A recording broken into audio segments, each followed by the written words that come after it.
ഓണം വാരാഘോഷത്തിന്റെ സംസ്ഥാനതല ഉദ്ഘാടനം ഇപ്പോൾ കനകക്കുന്നിൽ നടക്കുകയാണ്. മുഖ്യമന്ത്രി പിണറായി വിജയൻ വിളക്ക് കൊളുത്തി വാരാഘോഷത്തിന് തുടക്കം കുറിക്കുകയാണ്.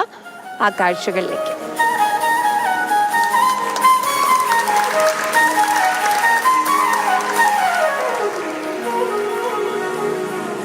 മന്ത്രി മുഹമ്മദ് റിയാസും മന്ത്രി വി ശിവൻകുട്ടിയും GR അനിലും നടൻ ബേസിൽ ജോസഫും JM രവിയും ആന്റണി രാജു A റഹീം കടകംപള്ളി സുരേന്ദ്രൻ തുടങ്ങിയ നേതാക്കളും മേയർ ആര്യ രാജേന്ദ്രൻ ഇവരെല്ലാവരും വേദിയിലുണ്ട്.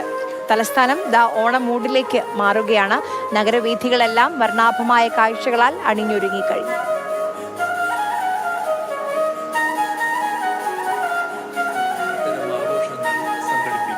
മുഖ്യമന്ത്രി സംസാരിക്കുകയാണ് ഉദ്ഘാടനത്തിന് ശേഷം. ഇത്തവണ നമ്മുടെ ഓണം വാരാഘോഷത്തിൽ മുഖ്യാതിഥികളായി പങ്കെടുക്കുന്നത് തമിഴ് നടനായ രവിമോഹനും സംവിധായകനും നടനുമായ ബേസിൽ ജോസഫുമാണ്.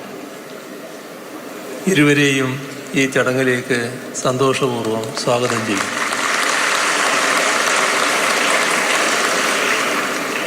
ശ്രദ്ധേയമായ സിനിമകൾ സംവിധാനം ചെയ്ത, അതിലേറെ സിനിമകളിലെ അഭിനയത്തിലൂടെ മലയാളികളെയാകെ രസിപ്പിച്ചുകൊണ്ടിരിക്കുന്ന, മലയാളി പ്രേക്ഷകർക്കിടയിൽ പ്രത്യേകിച്ച് യുവ തലമുറയിലെ പ്രേക്ഷകർക്കിടയിൽ സ്വീകാര്യതയുള്ള നടനും സംവിധായകനുമാണ് ശ്രീ ബേസിൽ ജോസഫ്. അദ്ദേഹം ഈ ചടങ്ങിൽ പങ്കെടുക്കുന്നു എന്നത് സന്തോഷമുള്ള കാര്യമാണ്.